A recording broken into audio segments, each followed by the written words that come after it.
Yes, miss? Na, nakidnap po yung kapatid ko.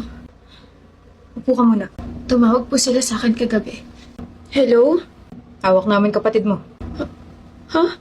50,000. Isasauli namin siya sa inyo.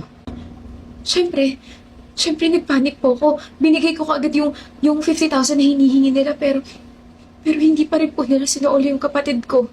Tapos, ano nangyari? Sabi niya isasauli niya na yung kapatid ko. Di ba nagbigay na ako ng pera?